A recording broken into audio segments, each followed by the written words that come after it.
Alrighty, well, we'll just get right into it since we don't have a ton of time. Um, I figure at this point I didn't record anything for episode 7 as far as just like actual footage. But we can kind of, I guess, talk about the two episodes together as we go along because I figured at this point what we should probably do, since it is sort of like we'll get a lot of the story beats in there, but we'll just talk about each of the characters as they kind of pop up Yeah, through this episode and like where we're at with them. I think that's probably going to be the best thing for us to do. that Poor works for me. Amond. Yeah.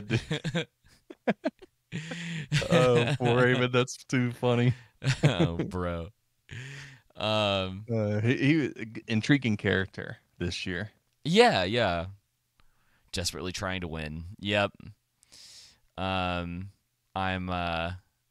there are a few characters that I'm looking forward to seeing next year. I mean, he's definitely one of them. Everyone is cutting Yeah, his Achilles. I agree with everyone cutting his Achilles in the sense of he seems to be the more very logical minded, like A plus B equals C, but he Uh-huh. doesn't really understand. I think that's why he needs Otto, and if he had Otto, things would be going differently. Yep. Because Otto sees the hey, it doesn't matter what the logic is. He sees the more of the PR spin of it, Yeah. how everything looks, and also guided by logic and reason. Yeah, well, he's almost too logical, and it Yes. seems like that's gonna. He has no. You see a lot of it with his sister later on in the episode, and with Allison, which we'll talk about Allison. Um, Yeah. but the yeah the Way to ruin a good episode. bro wait her. I'm so frustrated with the yeah. I've been thinking about it a lot since Sunday. And Jake, friend of the show, Jake, he messaged me Monday, I think, and he's like, "Oh, did you watch the Hot D finale?" And I was like, "Yep." And he's like, "That bad?" I was like, "It's complicated." Yeah. Yeah. um, There's like scenes I really like. You're just expecting the payoff to be there and to be more than what we got this season. It seemed like yeah, every like I was. It makes the past episodes I've seen, like looking back on the season, certain episodes not be as good, or maybe almost all of them.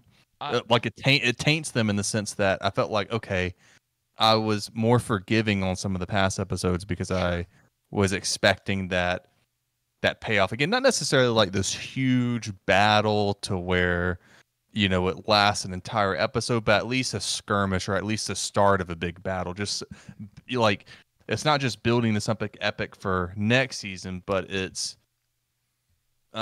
closing some character arcs, closing some of the expectations that were set from Yeah, season one. It's like I was yeah. telling the past two, like I believe the past two reviews we've done, I said last season ended with Rhaenyra looking at the camera, being like saying, Like "I she want was ready Aemon," to. and Yeah, she she was was like ready to get for in the all out game. war. Uh huh. And then it seemed like not So only Aemon's hills were cut off, but her hills kept being cut off because it was like, in episode one, it's like, oh, a child dies, but then, right. uh, after the child dies, she's like totally fine with murdering people. Or she's Yeah. like, no, I want peace, and then she's totally fine with murdering people, with getting the dragon riders, and Right.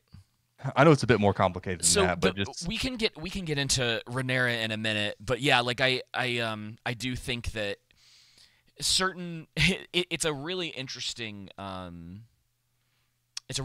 season just in the sense of like we had kind of talked like we had nailed a lot of things from the previous episode about I think we had talked about like Hugh getting a dragon and the stuff with Sea Smoke and um, is it Ulf also claiming Silverwing?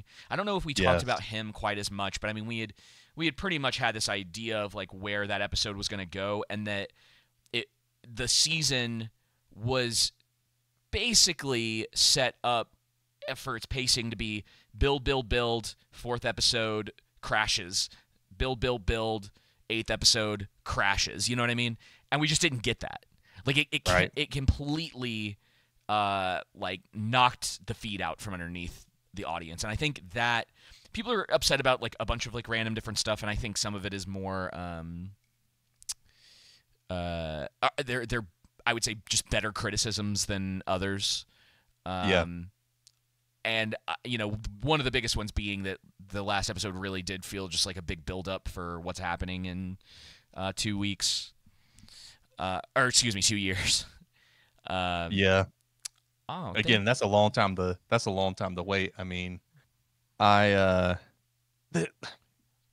to put it, it's like a penultimate season versus an episode, and how they kind of set this season to be to where it was okay. We're going to set the table episode for the penultimate, jaw-dropping, amazing battle episode, and then a finale where the dust settles and we tie up some of the loose ends from the characters and their arcs for this season, and then resolve some of the conflicts and set up the primary stories for next season. Except we didn't get any of that.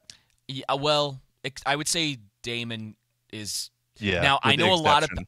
a lot of people don't like that he spent the entire season at Harrenhal, and I like it though. That's I would say from like, because I agree with you. I like it too. I think for what his character was doing this season, and where like he's going next season, I'm fine with it.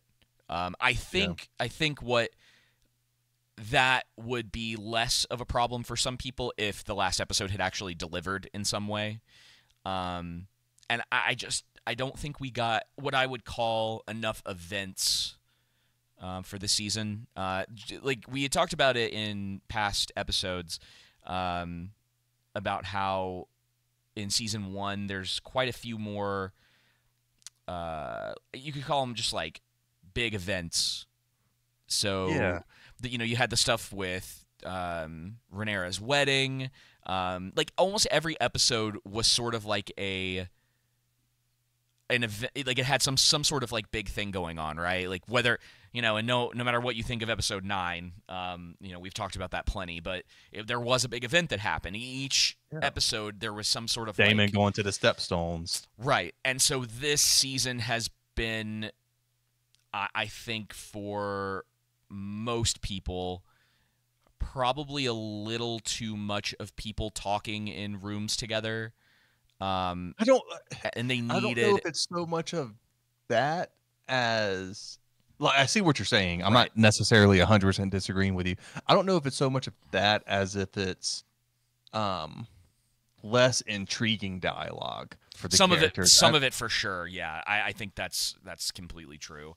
And I think maybe that's what I'm getting at too, is like when we typically, I guess we should distinguish between that, or at least I should, because there are times when it's great.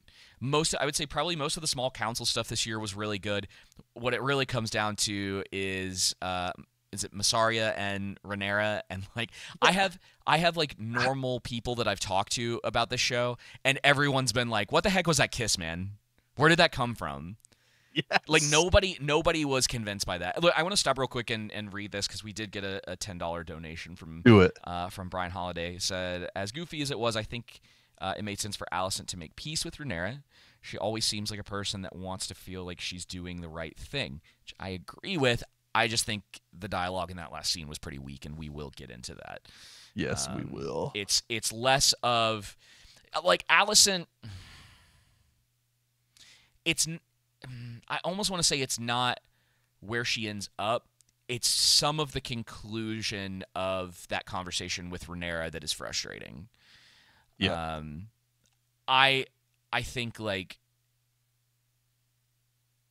she is like her character's selfish. I think she's kind of proven that throughout the years, and I like her in most of the season. I mean, like I wouldn't be able to tell you right now if I feel like how they decided to sort of like end that, because I don't think she's gonna be in season 3 very much, with the way they set that up. No. Plus I heard Gary talking about it, and he said that she kind of disappears for a while. So between I don't know if HBO could do that. could get rid of I don't think Alicent they have. I don't think they have the heart for it. to just like let Alicent not be there, dude. Yeah. Well, the problem is that like, what are they gonna do? Have her like wander around? Like, what are they gonna do with her? Like, what she's just kind of. I mean, unless she's got. I mean, she runs into some random character to try to like change things. I mean, I guess there's stuff they could do, but like, I figure they're gonna do something, dude. They're gonna pull a Shogun.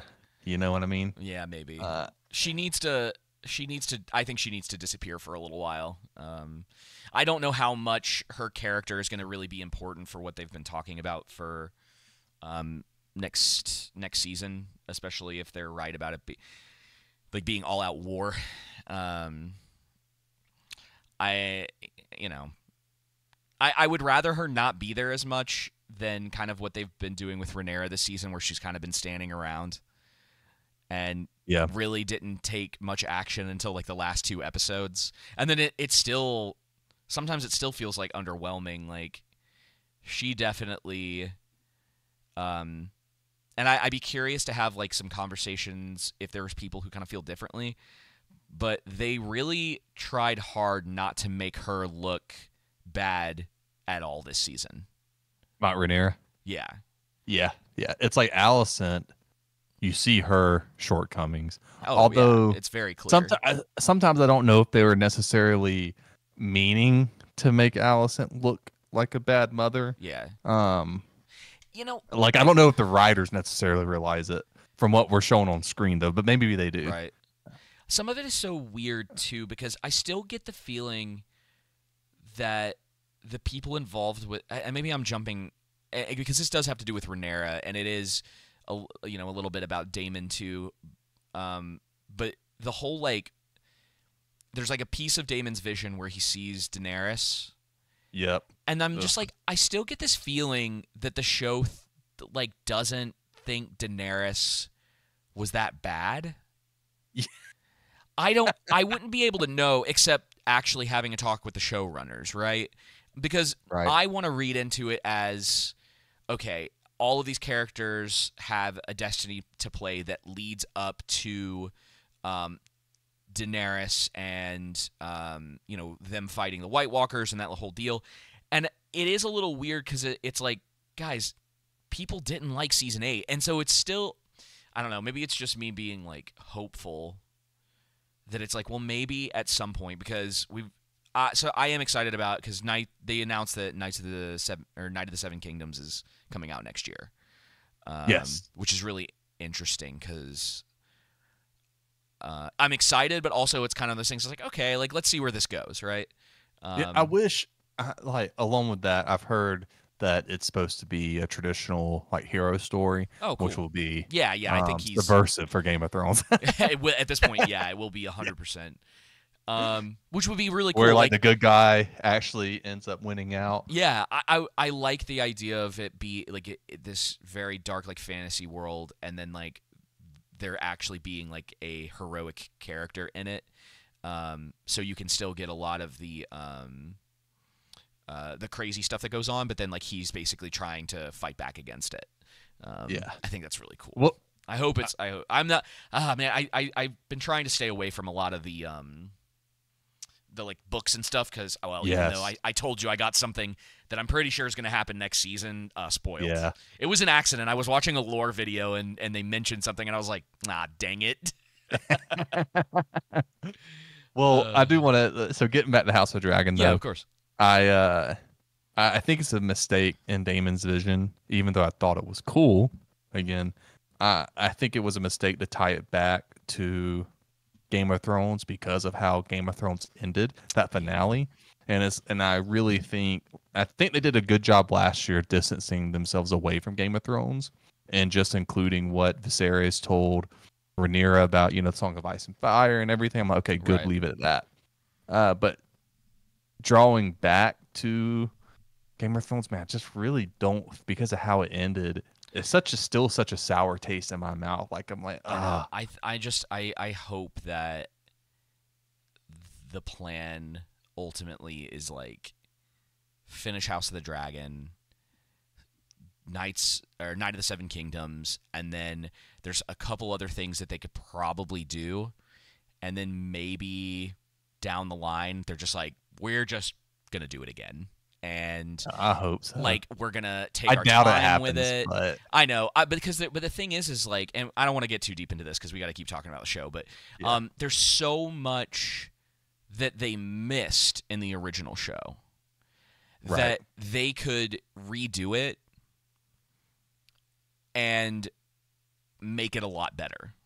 Like a lot better. And like obviously, like I have plenty to praise about the original show, but like from like a lore standpoint, and then just like characters, like interesting characters they missed, and then like kind of what they've been doing with this, where they've dug into the magic a little bit more. I think there's quite a few things that they can do, but in order for that to happen, there has got to be some sort of like come to Jesus moment with like the writers. Maybe I almost want to just across the board be like writers in Hollywood, where they have to let characters be who they are and stop trying to do this thing where like, you know, oh, Rhaenyra can't be touched, or like we can't make Arya do, you know, Arya can't like have much of anything happen to her because she's George's favorite character and blah blah. Like I'm just kind of tired of it being so obvious what they're doing. Yeah, because it's hurting the story. Yep. That's the biggest problem. Well, it was a problem in season 1. It's a bigger problem in season 2. Where there's just certain things and certain characters where they refuse to give them an edge, and I think that's the biggest thing. We've talked about it a little bit. This season, in some regard, feels like it's lost a little bit of its edge. Yes. Rhaenyra being one of them. Like that's the common thing we keep repeating, but you're exactly right that it lost its edge. There's something, and it's not all of it. Nope. But it's enough places, to make you it's enough to realize something's missing from this season. There's a piece that's not just like it's better than anything that's not anything. I mean, Shogun was obviously that's a conversation for listen, it's a conversation for the end of the year. It's a conversation. We have to at some point we have to talk. We don't have to do it tonight, but we have to talk about the Shogun news too, because they renewed it for a second season. I know, but it's better than anything Disney put out, and a lot of stuff that's come out. It is. That's for sure. It's still top tier as far as like we're, you know, as far as I'm concerned. Like I'm not walking away from the season being like, I'm done with this. Like, this is the worst thing I've ever seen. Yeah. I want to go back and watch season 2 again, like, now that it's all out, to try to see if I can get, like, a better sense of, like, the characters' journeys through the season. I have a small... Better than Rings of Power. Oh, it's... Yeah. We're going to be wishing Rings of Power was, you know, scenes of Massaria and Rhaenyra standing in rooms talking to each other by the time it's finished, I'm sure. Maybe those first 3 episodes, dude. I can't believe they're doing that. My heart can't. You know why they're doing it? Because they know. Yeah. Oh yeah. Chrisman said they just consider Rhaenyra the hero, and it's killing the show. Yeah, and unfortunately, I don't know if that's going to change. Well, now, don't. Oh, sorry. Go ahead. I was going to say, well, I think last time we were reviewing this, I said that my theory was that they're setting Rhaenyra up to, like, they're trying so hard to make her the good guy, and basically what Daenerys was supposed to be, but over a longer stretch. Like, they're taking it slow, and then she's going to have her Mad Queen moment. That's kind of my suspicion. Now, I could be wrong, and maybe they're just, you know, endearing Rhaenyra and everything. But I think, like, along with the writing for this season, this is the thing. We got a scene with her and Lord Coriolis. This should have been in episode 3, right? Okay, you show the first few episodes. She makes mistakes and not naming a hand. Then he gets named hand in episode 3, and you have a lot of scenes of Coriolis and Rhaenyra, and more scenes of Coriolis, like, leading things. Yeah. You know what I mean? I would have like actually being a hand. Yeah, like the two of them having conversations about the like moral implications of doing certain things, or the strategic implication of we have to do this and people are going to die, but how do we go about it? Because I don't mind, like, if they want to give, especially because he was part of Viserys' council, right? I wouldn't mind if say they're changing things up. Now I don't know a lot about the books, but like let's just say from like the Mad Queen perspective that they're changing Rhaenyra's character to be a little more empathetic. Not very wise necessarily. There's a lot of things that she doesn't know. She's pretty naive. But she has a good heart, and she's trying to do the right things, and she makes a lot of horrific mistakes along the way. And then doing so, like, she has these conversations with Corlys. I think that would have worked pretty well, kind of like what you're saying. Like, it's just, okay, we're doing kind of case study. Like, maybe we're not going to do a Mad Queen turn because we did that, and I don't think people necessarily want to just, like, oh, you just did the same thing again. Like, you know, it's the idea that history doesn't repeat, it rhymes. So, like, maybe not all of the Targaryens have to be insane all the time. You know, like there were some of them that were much better than others. You know, like never necessarily like good people, but it is Game of Thrones, right? Like nobody's coming out like 100% pure. And so like it's just like different levels of like what they're willing to do because you still have to make these characters interesting. Like all the Targaryens can't be like insane mass murderers. Like it's just it's like at some point you're just like, okay, it's kind of boring at this point, right? Like, oh, another story with Targaryens. Like I wonder what they'll be like.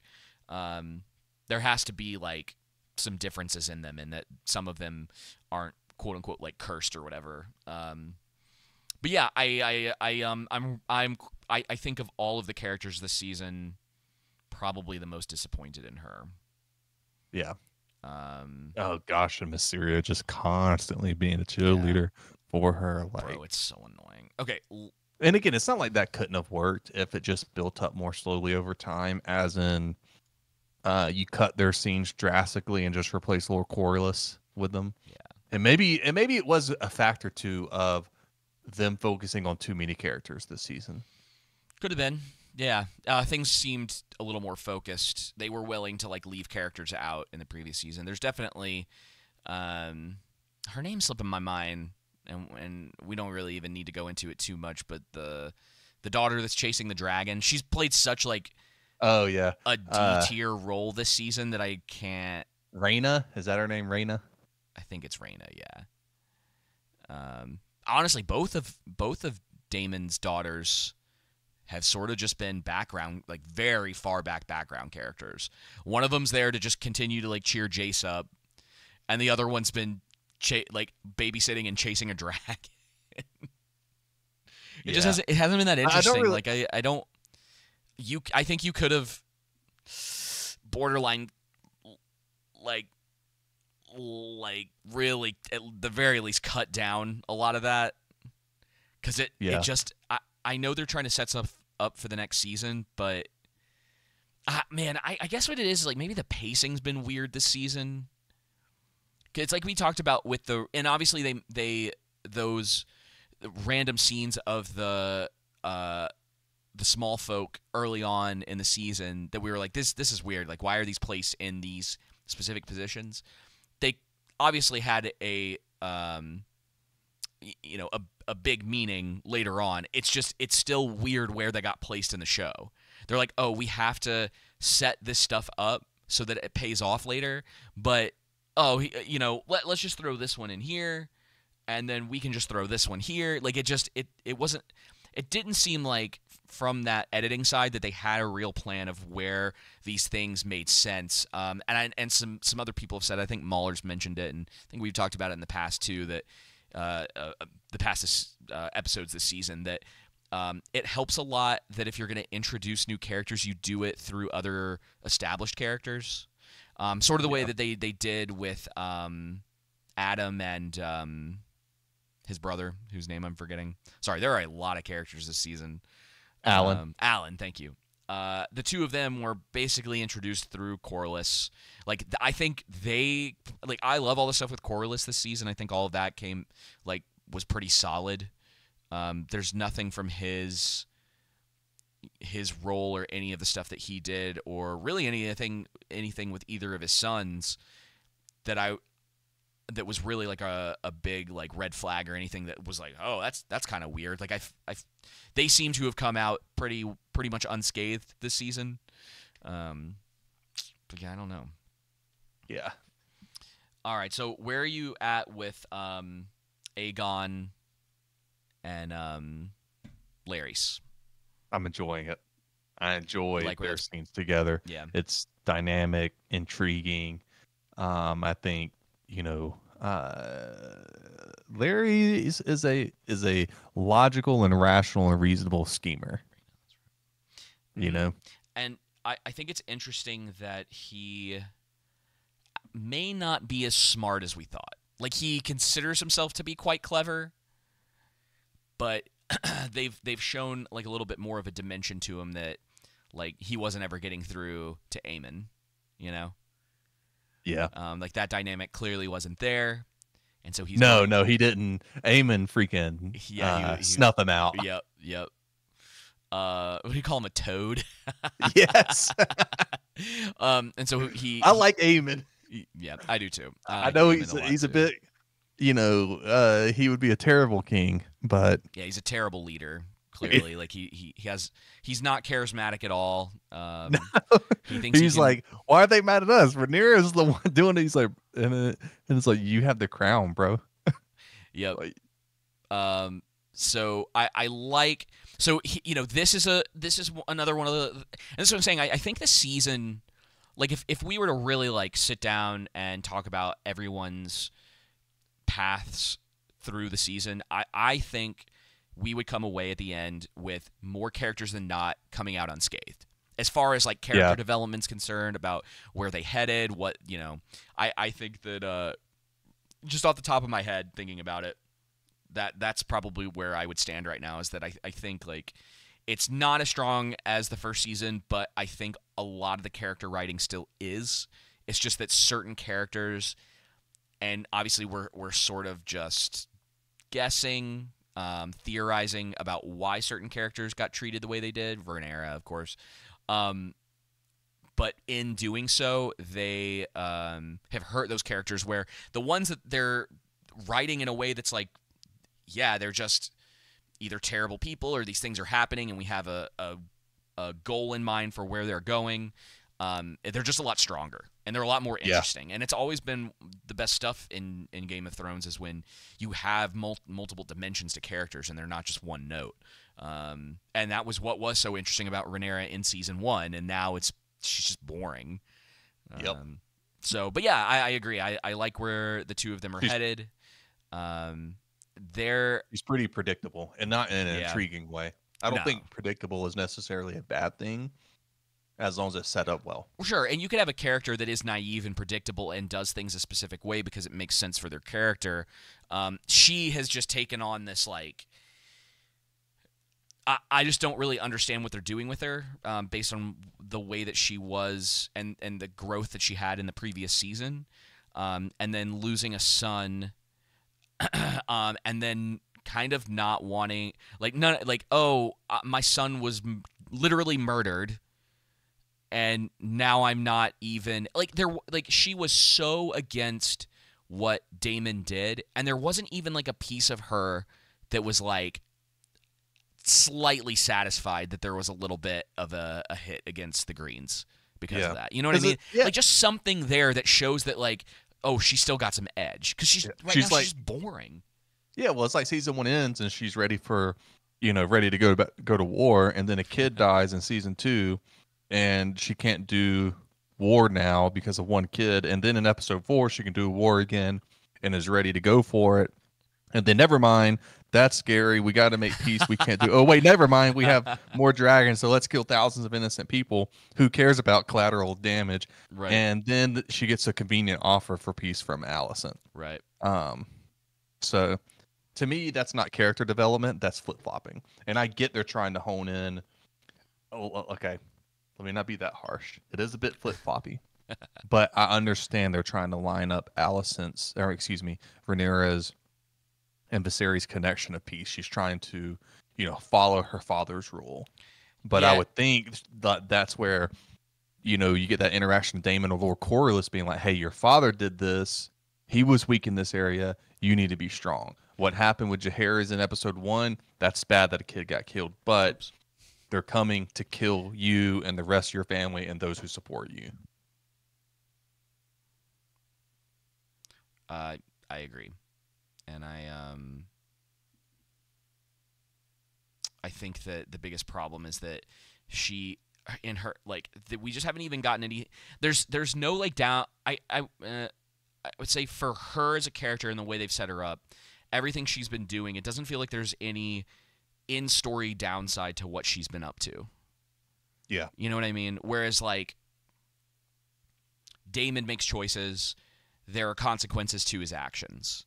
Yep. Is he going to prevail? Maybe. But you clearly see, like, it's like the writing thing, right? Where it's not and this and this and this and then this and then this. It's like, because Daemon did this, this happens, and because this happened, it affects these people, and each of them have a different way of feeling about that, and because of that, a specific thing has to happen where someone has to die, or, you know, so on and so forth. Where Right. with Rhaenyra, there isn't that solid through line. And because what it should have been is that, okay, Luke dies, that has an effect on Rhaenyra. Rhaenyra then either needs inaction or action in order to move that forward, because that affects the people around her, which then moves into the next scenario that continues to have that like snowballing effect of things that are going on. And then you have to work out like, okay, she made this decision, it got Rhaenys killed.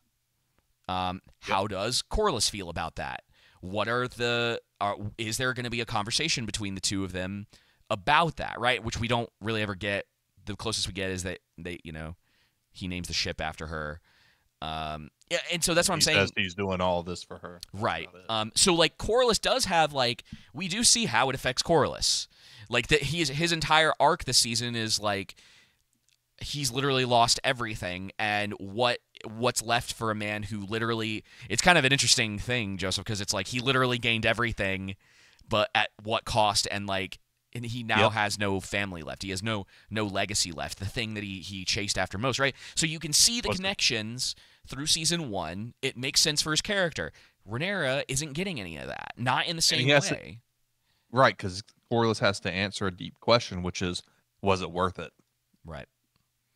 And it would seem that, I don't know, I wouldn't necessarily say that we've gotten the answer yet, but I would probably fall on the side of that he realizes that there are more important things in life, and he is. We'll find out. We'll find out if where the tragedy lies with his story. You know what I mean? I think we'll get a lot of answers to that next season. But Agreed. All right, let's talk about Daemon. Oh, sorry. Go ahead. I did not in this episode. I did not need those Tywin scenes overseas, and it just like I don't too many of them. Too much. Okay. Yeah, I wouldn't disagree. It's all set up, right? Like that's the biggest problem with that is that stuff probably could have potentially waited. Maybe you could have just put it in a different. I don't know. There's it's like we said. There's some pacing problems. We have our androgynous character, which I was thinking about it, and I think in a different time, that stuff would be a little less cringy. Except we kind of know why they're doing things like that. Because it is as far as I am aware, it is a woman playing a man, and the way that character's described in the book is very like flamboyant, like almost like feminine, So I could understand why you might want to portray them that way. But that person, apparently she's also like a YouTuber or whatever, so it's just kind of, that stuff's always so cringe. Well, yeah, it's always so cringy because it's like, can we like not do that? Like, it was like when they put Ed Sheeran in Game of Thrones. It was like, can we not put Ed Sheeran in Game of Thrones? Can we not have like these callbacks to reality? Now, obviously, I didn't know that it was a YouTuber until later on. Yeah, philosophy tube. A bread tuber. Oh, yeah. Okay. Yeah, good to know. I have no idea. What does that mean, bread tuber?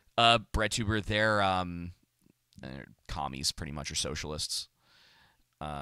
It's like I'm pretty sure Hassan is a bread tuber. Oh, gotcha. Yeah. Even though I think he's only on. Yeah, I think he's only on. He might not even be on YouTube. A commie. Yeah. Yeah, well, it's like the whole thing where they, oh, what's up, Jenna? Yeah, I guess Destiny's kind of a bread tuber too. The So why was she in? What's so great about her She as probably far had, as I don't know, she probably had some sort of connections? connection to somebody. It's like it's always about who you know. It's always about who you Dang. know. But yeah, I just like I don't need YouTubers in my very serious because let me say this, like I kind of consider Game of Thrones um something that is where you send your like best talent. Like I was talking to a friend of mine. She's a writer. You mean Disney? Disney. Yeah, that's where you send the best talent. Oh yeah, of course. Golly. Um, So you're talking to your friend Philosophy Tube. That's a writer. right. I have she will remain unnamed, but I do have a friend who writes in Hollywood. We've known each other for a long time. And it was really interesting when I was telling her some stuff about Acolyte. And I was like, yeah, it's got a lot of problems, and one of the biggest things, and she doesn't write genre. She writes mystery and more like serialized dramatic stuff, very like grounded. But I told her, I was like, it's really frustrating because they just keep making stuff up so the plot can happen. And she's like, oh, I literally hate that. Which I think is really funny because we try to have these conversations with people quite often, and they just tell us to shut up and then call us names. But like normal people, when you go, yeah, you see how like because they just went, oh, magic is the answer to this problem, and it's just lazy and not clever. And that's what I was trying to tell her is like the biggest problem with a lot of writing these days, especially in genres, it's not clever. Like it just, Yep. They look for simple fixes Yeah, instead of, like as you were talking about earlier, letting characters' choices have an actual effect on the story. exactly. And that's the thing is that like it would seem that a lot of the characters in this that get out unscathed are the ones that they allow to do that, right? Like it's almost they don't have it's the weirdest thing I think because it seems like because Rhaenys was this character in the first season, the writers have like an agenda for a specific character, or you could probably say two characters in this season, and it ends up ruining a lot of those characters and a lot of the people, like the little touches, because like Rhaenyra in a lot of ways like ruins that conversation with Alicent later on in the same way that what Rhaenys did in episode 9 ruins a lot of every scene she's in until she dies. Yeah. Even though I like that episode and we talked about it a little bit, but like despite that one moment, like I'm not like crazy upset about the whole thing. I think it's still pretty dramatic and emotional, the way that it works. And some of that's the acting, acting can cover a lot of ground for like certain mistakes in places when you really like a character. Because I'm sure there's some stuff about Damon's story that with a different actor you might notice a little bit more, might not like it quite as good. But like every single time Matt Smith is on screen, It is gold. I am so engaged. It's like, and it's so interesting. Like if you watch his character, he understands the role that he was given in playing this character, because it's the swagger that he has when he walks, like that gives you an indication of who he is. Mm-hmm. It's his facial expressions with people. It's the way that when certain characters talk to him, like Oscar did in the is it this episode? Previous episode. It was the previous episode. Yeah, the penultimate. And you go, oh, he might not take that well. Like there's the way that they have set Daemon up as a character. See, I was thinking the opposite. I'm just going to interject and No, say, you're good. I thought Daemon would like the moxie. You know what I mean? Oh, yeah, but he doesn't. He's been set up as a character that does not like to be talked back to or be insulted. Like he's got a certain level of pride in him. I mean, he literally killed a guy, for someone else last season because of what they said. Like he is typically not someone that you want to engage in sort of like I almost want to call it like an emotional battle. Like you really want to do your best to avoid insulting him in some sort of way, whether that's like family or personally. You know, he does not take that well, and that's part of his journey this season, which is why it's so great. Is that you see him go from that very rebellious character into someone who is ready to fight for something. Like he actually believes in something. It's honestly a really good arc. It really is. And I imagine I don't get people being upset with the Aaron Hall scenes. Like, I mean, I mean, I say that as someone who was like, yeah, this is going on too long, but then it's sped up. The visions got more interesting in the last 2 episodes. Yeah, exactly. And I that's why I was like, I haven't had a problem with his arc. I love the spooky, like magical stuff that was going on with him this season. I was happy to have him like pretty much hanging out in Harrenhal and doing his thing. Like honestly, it probably helped a lot considering what they were doing with like Rhaenyra back on Dragonstone. And that's what I was gonna say. I feel like if Rhaenyra was taking action, people would have less of an issue with Harrenhal. Like if there's more action going around it, because last season Daemon was an action character. Yeah. And when you have Daemon off the board, not taking action, Rhaenyra off the board, not having agency and taking action, Lord Corlys, you have Otto off the board too. Bro, right? Otto not being in like half of the season, it hurt. It did. It was, and that's what I mean. That's why they really needed Rhaenyra. She had to be the character to step up because she took up so much of the screen time. Yeah.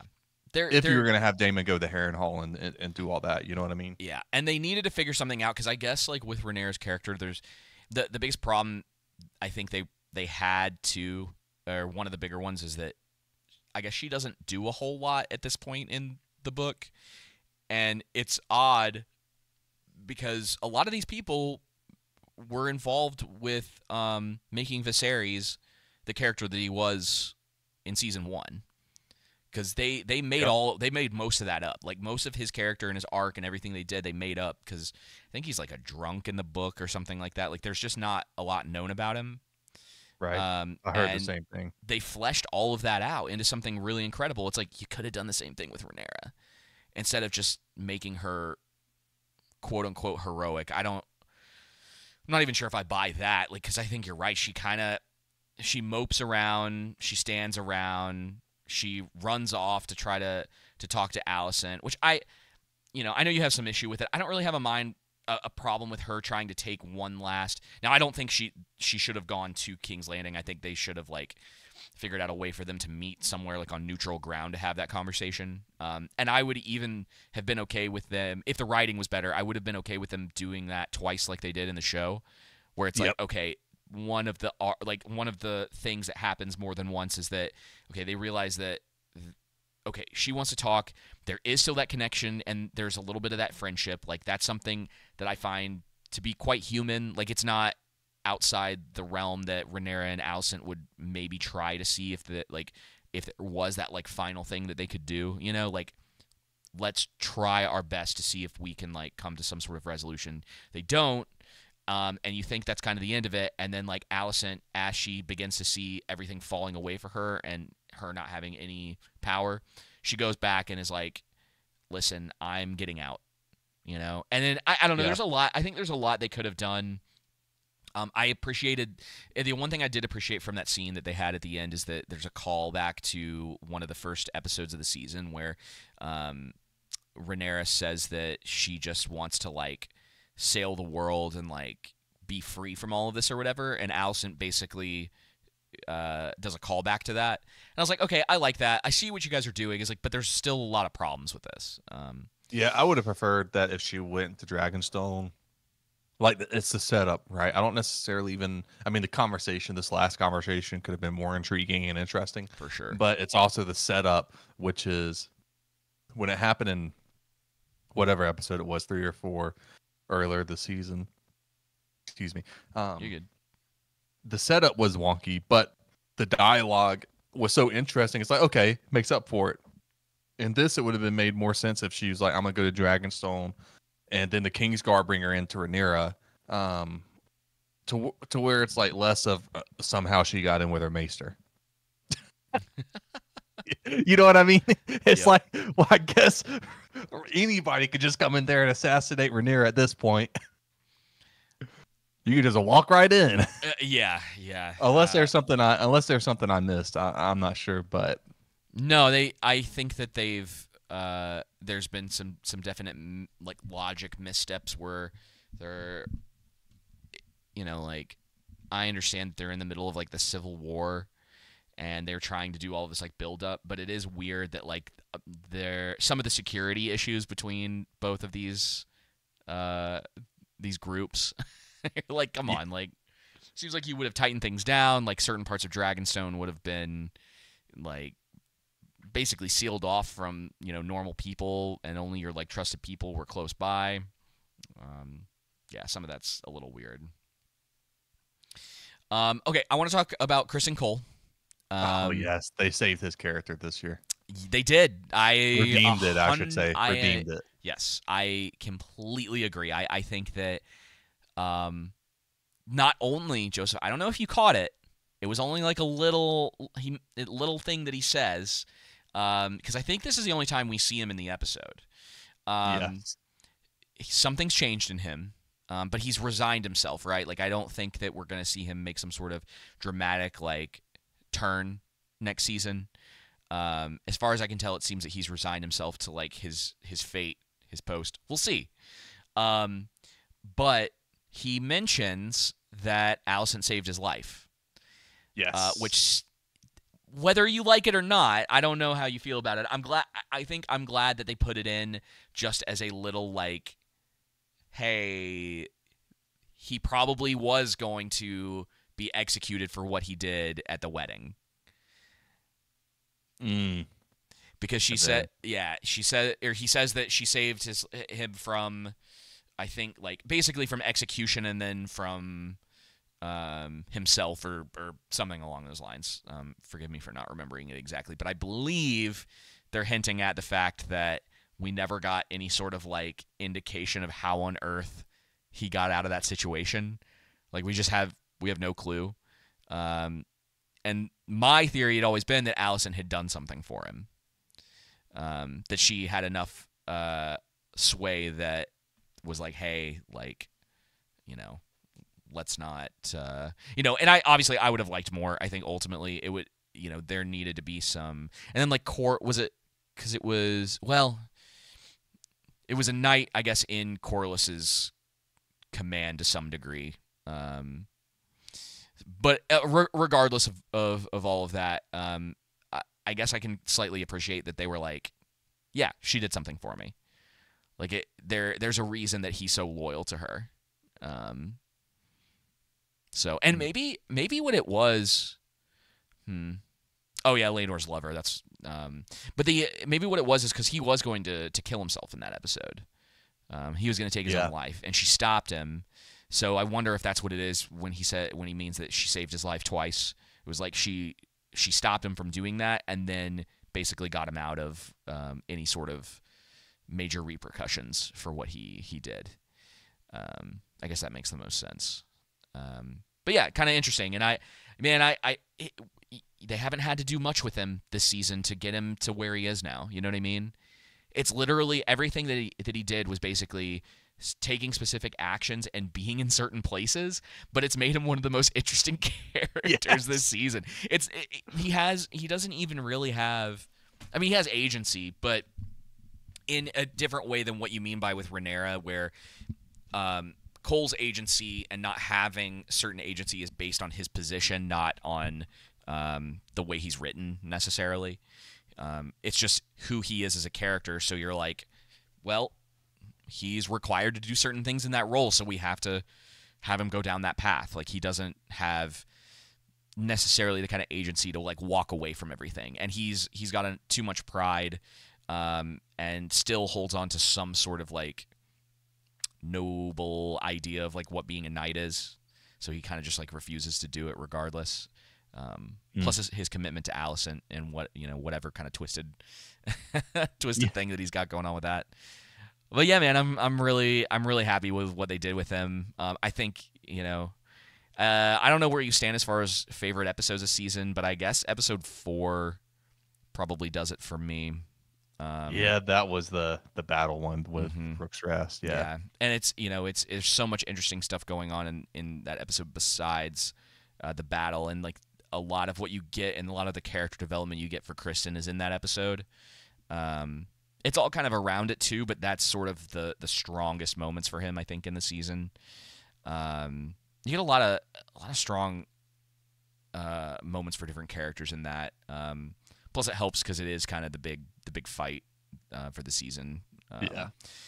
And seeing the dragons and all, like, it's just good. It's the good kind of spectacle. It's kind of like earned, whereas a lot of shows that's not really the case. They're just like, here's your spectacle with your one-dimensional characters. I was thinking about it, and with Rings of Power coming up, I bet if Mysaria was in season 1 of Rings of Power, she would have helped Galadriel discover the map was actually more. Yeah. Actually, like, good job. If you turn it this way, and then it's like, oh, wow, you're so great. Want to make out now? Like, bro, people didn't harp on that as much as they should. Like, I didn't. As much as the show, like every show gets memed on. In some regard, I think some shows get memed on out of love, and I sort of, for the most part, I feel like that's where this one is. Like, people really do like the show a lot, and so when it falters and when it has issues, it's really obvious because it's at such a higher level than most of the other stuff we've got on television. I think a lot of the people, I was telling my writer friend this, but I was like, they have probably some of the top tier talent, if not the top tier talent in television right now. I think Shogun's probably the only other thing at this point. Like, that team can give them a run for their money. But that's what we want. I want more of that. Yep. Let more of that competition. Yes, let there be competition about who is like sitting at the top. And then Arcane this year, man. Like, we're still. Man, I know. It's not too far away. I'm about to watch season 1 again, boy. I know. I'm just gonna wait till I get my 4K set, and then I'll watch it again. Because I think I'll get that in October, and I think the show comes out in November, which is plenty of time. It's what? Is it 8? No, 9 episodes. Because it was 3. Oh, it's 9 episodes it's 9. this year?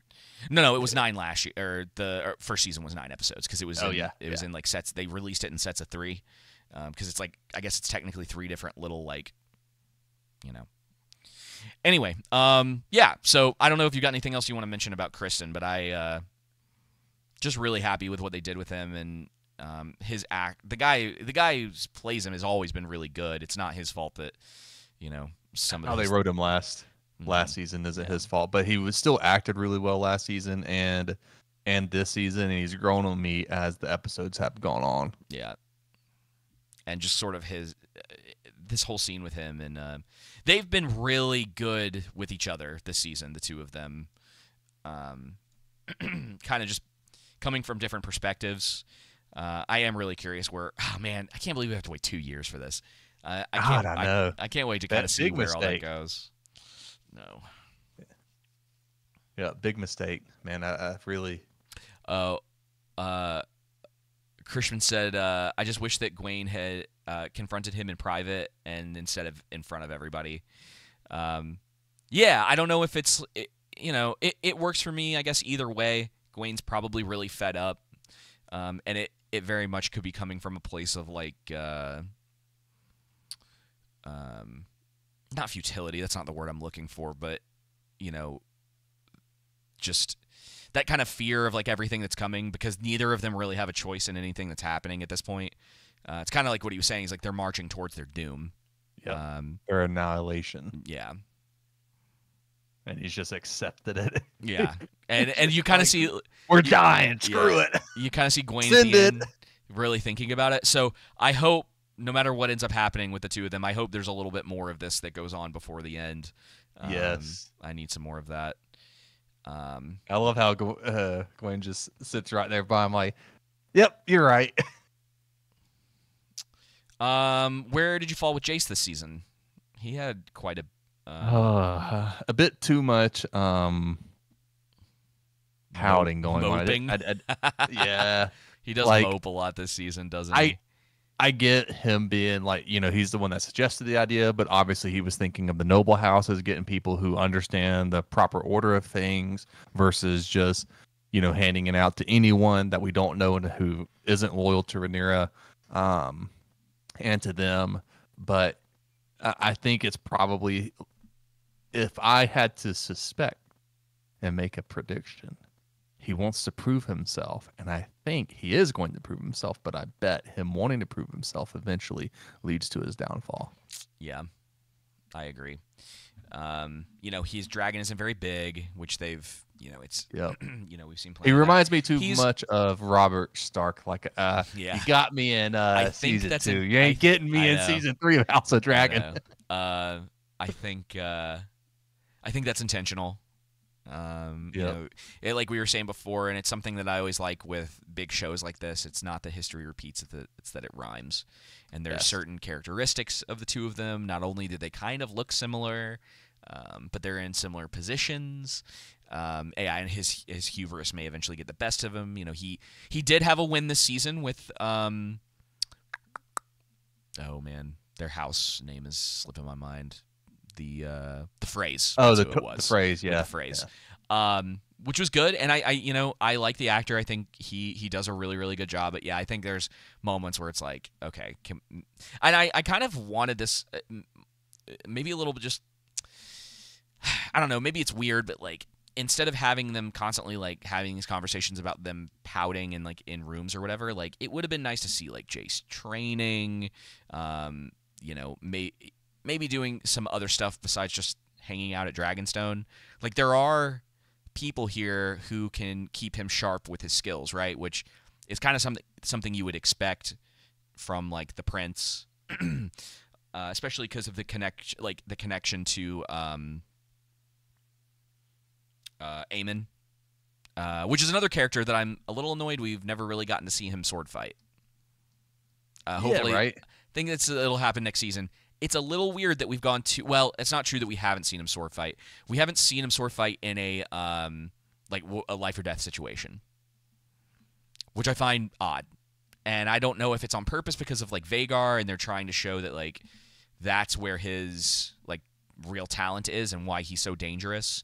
And because they always say like, oh, he's a really good fighter, but it's like, okay, we saw him having like a practice duel with Kristen Cole in season 1, and I think he bests Kristen in that fight.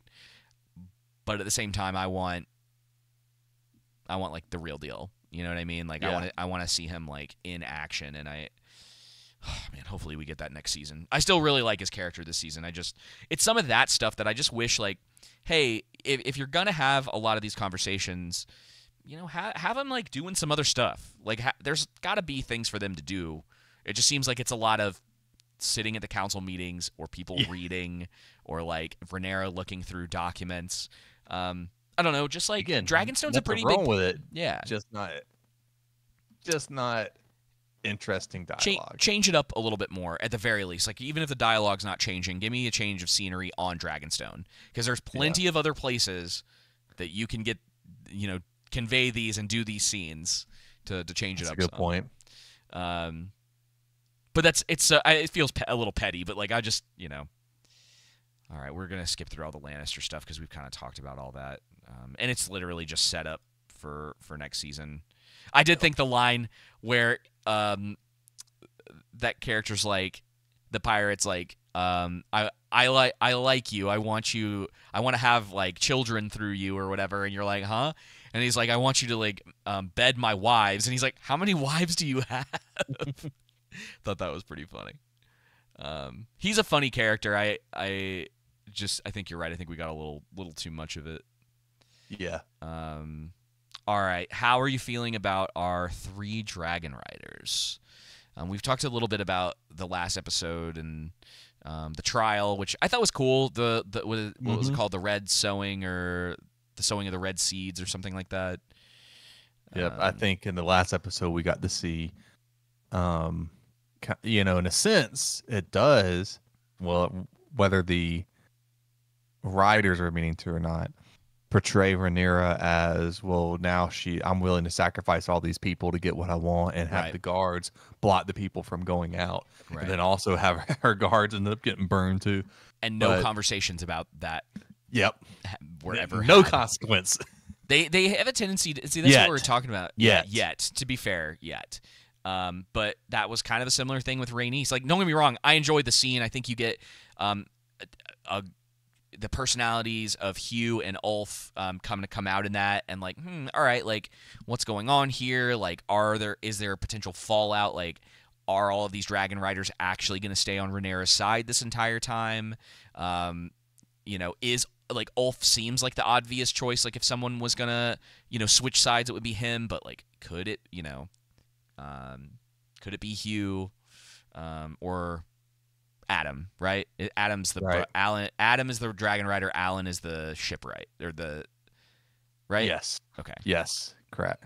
Adam is the shipwright. Adam's the dragon rider. Alan is the shipwright. Alan. Okay.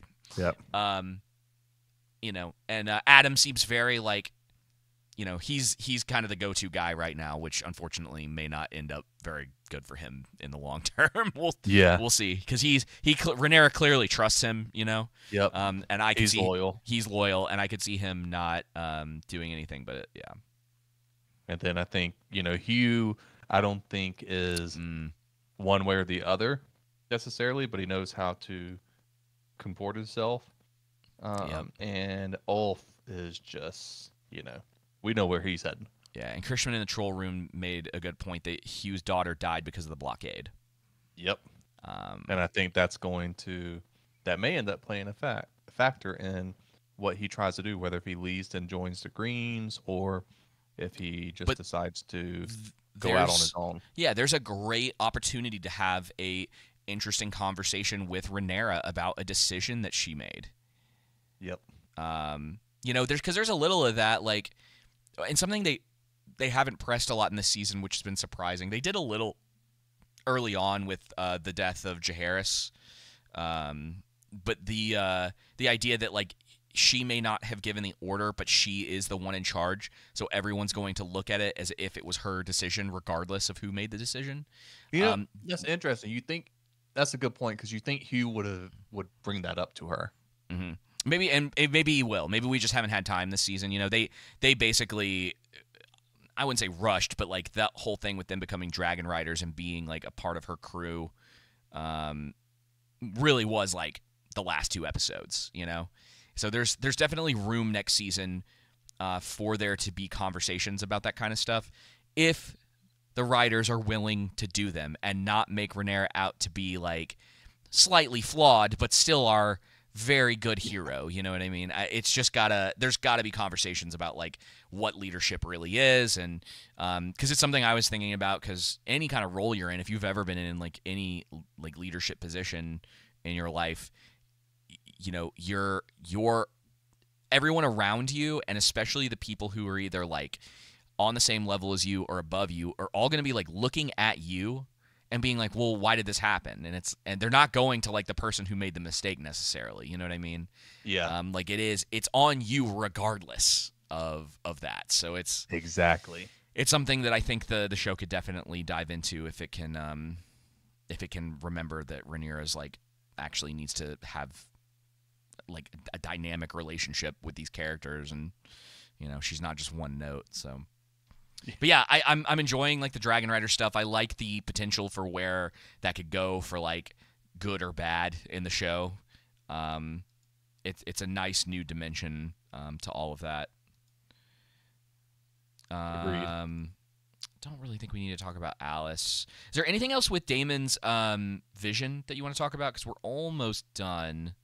We kind of covered everything. A lot of interesting visuals.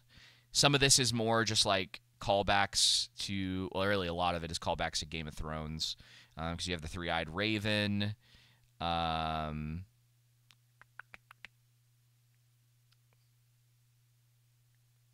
What's I up, mean, Zax? He said the season would make a very good 2-hour movie. oh Yeah, yeah, with like pretty with much. a really long director's cut for everyone else. Um, Too funny. you have a big battle with a dead dragon. I'm not sure if it's even whose dragon is that. Were you able to? I don't even The recognize that blue dragon.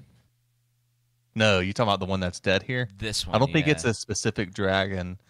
maybe. Yeah, maybe this isn't even a vision of like Maybe this show. Vermithor, but I think Vermithor's a lot bigger than that. yeah, I There's don't know. actually quite well. If you look at it, there might actually be more than one dead dragon here, and maybe it's on purpose that we don't know what this is. And maybe the point is more so just the death of the dragons. Yeah, it's clearly like a vision, but like I think that's what a lot of these might even all be, and yeah, it could be more of like a general thing, and this could be a vision of what happens. I think it's because I think a lot of the dragons end up dead after Robert's Rebellion as well. I can't quite remember. My knowledge of some of that stuff is not, but they do get wiped out. So it could be that this isn't even from House of the Dragon, and this is something from like later on during the Targaryen reign. Yeah.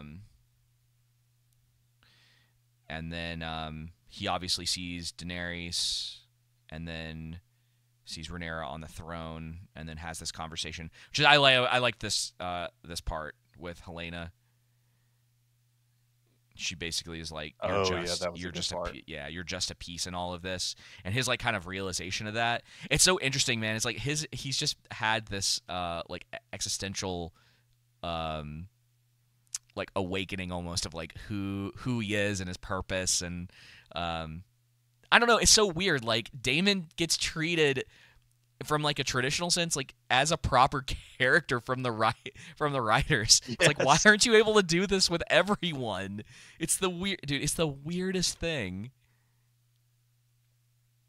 Helena's been great this season too. She was a favorite of mine last season too, just with her little like random remarks about stuff that's going to be happening in later episodes. Happening. Loved it. And I was wondering too, like if I guess so she's just in the dream with Daemon, but she doesn't have a connection with Alice. Or does she? Oh, yeah. I don't know. You're right. I had thought something similar. I wasn't sure if there was a connection between the two of them. Be crazy because we still didn't get a full-on answer about whether Alice Rivers is actually at Harrenhal or not for pretty much this entire season, because there's like a mention of her from, and forgive me, I forgot his name, but the other the older gentleman that's living there, the other strong that's living there. Oh, you know what I'm talking about? Sir Simon? Is it Simon Strong, right? Yeah. He mentions her, and so like there's the chance that he's in cahoots or whatever with her. But then the question too is like, what's Helena's role in all of this? Mm-hmm. She clearly, there's some sort of connection there, right? And whether that's just through the werewood, because of Helena's like abilities. So maybe that's just the connection with Alice, and they're separate people. But yeah, it's really interesting, right? Like that's what I'm saying is like the bits of magic that we're getting, and the things that we didn't get nearly as much of in the original show. Like I'm glad they're implementing a lot of it. It just adds like an extra like layer that is really, really cool. All right, was there anything else? And her conversation with Aemon's really good too. And then Rhaenyra shows up, and Daemon swears his loyalty to her. And I'm glad they're back together, and I hope they get a lot of scenes next season, because the two of them play off of each other really well. Yeah, they do. Emma D'Arcy's chemistry. Emma D'Arcy's a really good actor, and I think that's probably where some of our frustration comes from too. because Rhaenyra doesn't have anything to do this season. Yep. And so she's standing around with a character that, like, it would seem is universally kind of disliked at this point. And it's like, it's just so boring. Like, there's not anything like to play off of. Like, it's not like Rhaenyra and Daemon, where the two of them have these like fiery attitudes, and Daemon's doing all this stuff, and it's frustrating Rhaenyra, and you're getting like the interesting dialogue and the facial expressions and some of the stuff that we got earlier in the season. Yeah. So it's good to see the two of them back together. Where was that shot? Man, because there's a lot of good scenes with them earlier in the season, and then last season too. Yeah. Not having certain characters in the same room this year hurt it. I think so. And obviously they had certain things that they wanted to do for the sake of I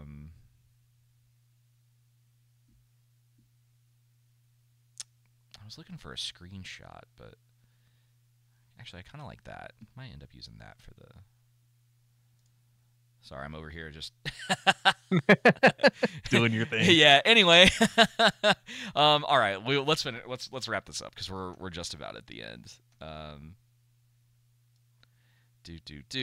this is a great scene with Alan and Corlys. And this is the kind of stuff that I'm like, I want more of this. Please give me more of this. I'm Old boy just lays in the Corlys. Yep. And like, so you're just coming to me because everyone else is dead. Yeah, pretty much. Like, I'm now like worth your time, basically. Yep. So we'll see how their relationship potentially changes or what happens. Rhaena finally catches up with a dragon after she gets those scenes dropped in, her little like 2-minute scenes. Can't remember who it was that said it, but it really should have just been like a 10-minute segment of the episode, or even 5 minutes, where they just go, okay, obviously she's struggling, she's looking for this dragon really hard. They probably, I'm sure you noticed it, but they probably needed to put a scene in where like, they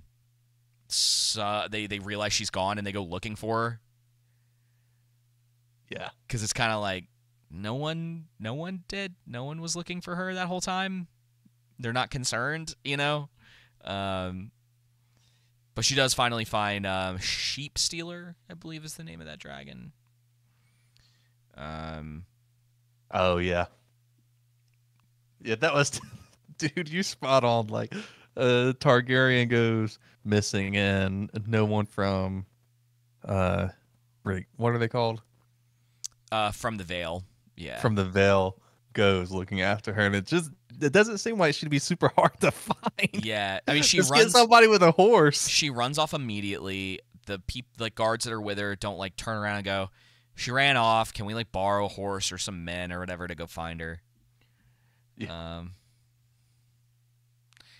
And then we get what will probably be one of the more infamous scenes in the show going on. And we've kind of talked about this. I guess the only other thing that's kind of crazy is that Alicent never brings up Jaehaerys in this. Like, it's a conveniently like forgotten plot point to make this work. Right. It's annoying. Like, my daughter's son, my grandkid, his head was removed from. It was a incredibly traumatic moment for Helena and for Alicent.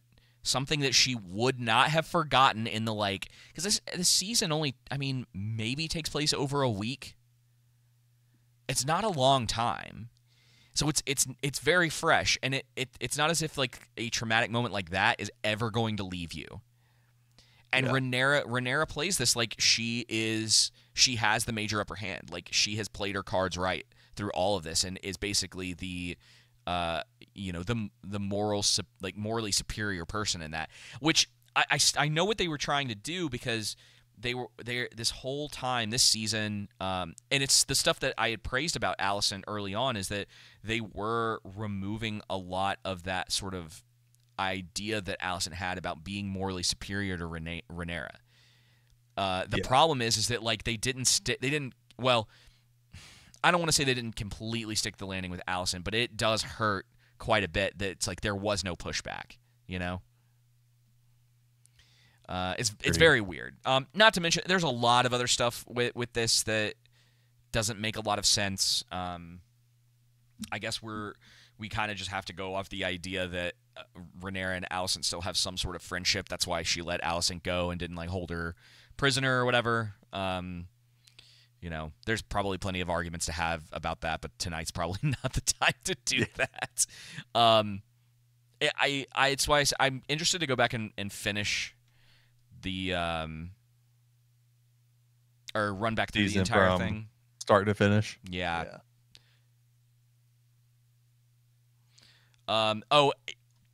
Actually, Zach brings up a pretty good point. He says, "How did Alicent get there? Did she go back?" So the Maester allegedly, this poor Maester, man. We kind of skipped over him a little bit, but this dude has been trying to just do his job. I saw that as a meme today, where it was just a picture of him and he's like just trying to do his job, get a paycheck, and go home, and he keeps getting pulled into all the drama. It's how did Alicent get there? Did she go back? So I think the idea, they kind of established that clearly there's not like a really hard. I mean, it's a problem, I think, but there's not a really like difficult route from King's Landing to Dragonstone by boat, and that no one's really checking to see who anyone coming and going is, which is wild, right? It's a problem for sure. I'm not 100% sure why Alicent was just kind of. Obviously, they found her because Rhaenyra's Kingsguard is the one that like lets her know that she's there. But the way that they handled the situation definitely comes off as if like Alicent isn't literally the mother of the usurper, in their eyes. It's weird, right? Because this is still supposed to be a civil war. There's some interesting choices with the way that they did that. They didn't put her in a cell. They didn't, you know what I mean? Like it's very odd. I think the writers have just a kind of a weird take on some of the characters. So Alicent obviously is leaving. As far as we're aware, she wants completely like out of all of this. Yeah, that's what it seems like. It's actually saying it's weird. Is Helena waiting in the car? I don't know if Helena's still at King's Landing, and because it makes me the way that they set this up. Because there's this shot from a cinematography standpoint. I mean, the show's like beautifully shot. Regardless of some of those problems, the show definitely looks better than Rings of Power across the board too. 100%. Even if all the chest. Oh, sorry. Go ahead. I was gonna say even if House of the Dragon, if like the writing quality and the character quality and all that was like way lower, and it's still better shot than Rings of Power. Yeah. Now there definitely are some questionable scenes with the CGI. Agreed. Yeah, there's some stuff and I mean questionable. I mean it's bad. Yeah, there's definitely some rough stuff. There's Otto. Unfortunately, it's all we get of him. I'm so upset about this. I know they're teasing it for next season, but it's so frustrating. I need to get him and Daemon going back at each other. I know. Oh yeah, that was one of the things that you had really wanted that we still haven't gotten. Who knows, man? I don't know what they're gonna do with him now. And then he looks up and it's actually Daemon coming in there. Yeah, Aegon and Larys leaving King's Landing. Yep. Which is gonna throw off. So Alicent still with Rhaenyra. Yep. So this stuff is still really, I get what they were going for. I still really appreciate a lot of the way that they set up these shots, and what they were going for. this is really, really good. There's a lot that can potentially be like read into this, Yep. because these are all the scrolls that she has been, Yep. looking through of like the lineage and everything, and then here she is in this tiny little spot right here. Very, very good. It should have panned out, and when it pans out, it's a bunch of scrolls, and then it pans out more, and it's Daenerys' face. All the scrolls just like turn into Daenerys' face. Oh, you know how people do brother. those Yeah. pictures of like coat tabs or whatnot, and then it pans out and it's someone's face. Yeah, the one that I thought of, I guess we could say this, but like it's like Kamala Harris and all the people she's arrested Yeah. on like petty drug crimes or whatever. There's this Yeah. one, and this isn't it's interesting because this is very like I think these are really appreciate these shots for one thing, and I really like that you kind of see this. Okay, so this is why what I was telling you is like I don't know what they're gonna do with Alicent, and who knows, because we got fooled to some degree at least with the way that the last shots that we got from season 1. This makes me think that Rhaenyra has kind of resigned herself to her fate within like her lineage.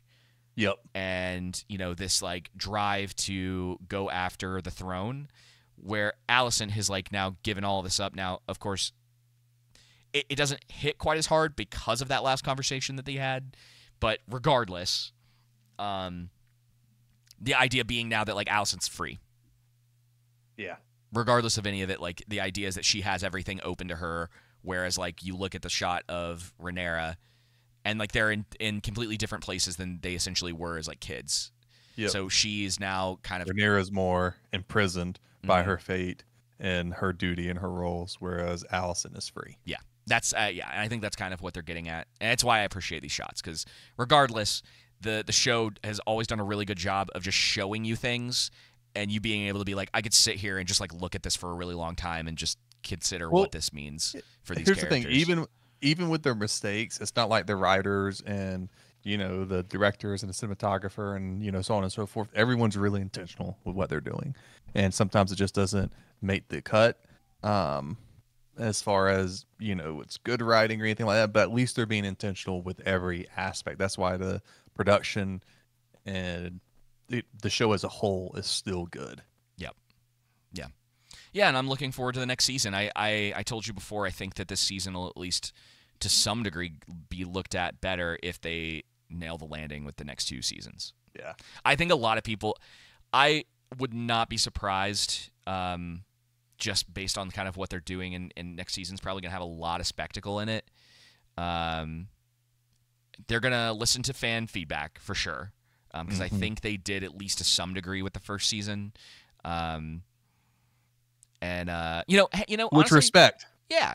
It wasn't like, oh, y'all are idiots, we're gonna do whatever we want. This is not a Rings of Power situation for sure. Yeah.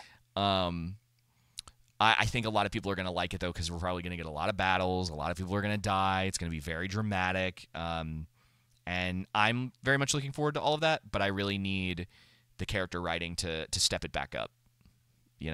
Agreed. I need We need Rhaenyra. Otto. We need Otto. We need Rhaenyra back in form. We need Rhaenyra with Daemon. Yeah. I don't. If We need Alicent's- Daemon and Otto. We need Daemon and Aemond. we really need characters holding Rhaenyra accountable, and her not just being able to get away with everything, and the show kind of acting as if she hasn't done anything. We need Corlys being an actual hand. Yeah. It doesn't make sense. You would think with how last season went, they would have shown him actually being a flipping hand this season. I know, and like he gets it, and then doesn't spend as much time with her and having those conversations as he should. It was a very weird choice to have that set up and for it to not really go anywhere. And again, it's like all of that is on the side of like Rhaenyra's writing. Yep. It's like they just what's the point of giving her a hand if the hand isn't able to help guide? And to be this really like the idea behind the hand is always that like they are the senior person in that room. Like they're not the one in charge. They aren't the one ultimately making the decisions, but they know a lot. They've been through a lot. Corlys is that character, and like we need to see him being that character for Rhaenyra and her taking what he has to say like seriously, and having disagreements, and or at least when him and Adam or Alan, excuse me, have that I know tough and everything, like they make up, somewhat, and Corlys is like, I'm gonna let you lead the fleet. I'm gonna go back and be Rhaenyra's hand. Yeah, because if he's and just, like next season we get more of that, but now he's just going with Alan. yeah, if he's just the hand and he's hanging on a ship fighting all season, it's gonna be weird. Because then like Oh, dumb. yeah, it's very odd. Yeah, we'll see. We'll see. Yeah, I mean, I think. Do you have any The other real like? hand is Miss Saria. Oh, That's bro. it. Yeah, I know. That's the I'm actual hand. surprised they didn't just make her the hand. She's she practically is, even if she doesn't have the title. What is Corlys doing? What advice and counsel is Rhaenyra getting from him? Yep. Jack Diddle and Jack Squad is Miss Syria. That's it. A lot of wasted opportunity with Corlys being, whether it's right or wrong or like whatever, that his emotions kind of being the person giving her advice, being sort of like offset by Rhaenys dying, and that being Rhaenyra's decision. Could have been cool too. Just definitely some wasted opportunity there with the two of them being in that room together, and less time with Mysaria and Rhaenyra. Bruh. Golly. I feel like, so do you feel like the what for you, like what would be the Rhaenys busting out of the dragon pit in season 1 of season 2? I think it's less this season. I think the issue is less of what they showed on screen and more of what they did not show on screen. So like Lord Corlys, for example,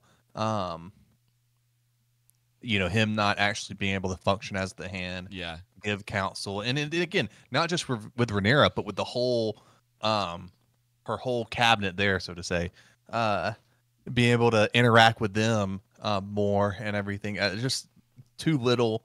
I think it's more of that for me. And now, if you wanted to say what was the dumbest thing as far as like Rhaenys jumping out outside of what I just mentioned, I kind of feel like the setup of getting both times of Alicent and Rhaenyra talking, the setup to them was foolish and ridiculous. Yeah, it seems like maybe it was less like a very specific moment that is just like horrendously bad, and it's just like death by 1,000 cuts this season, where it's these little things here and there that are like, oh, what's wrong with your security? Like, why is he in his Kingsguard gear? Like, why is this specific thing happening? It's nothing that, like, especially within those specific scenes, you're ultimately like, oh, this absolutely ruins this moment. But yeah, I think Rhaenyra is, I think, for the most part, the Rhaenys of this season.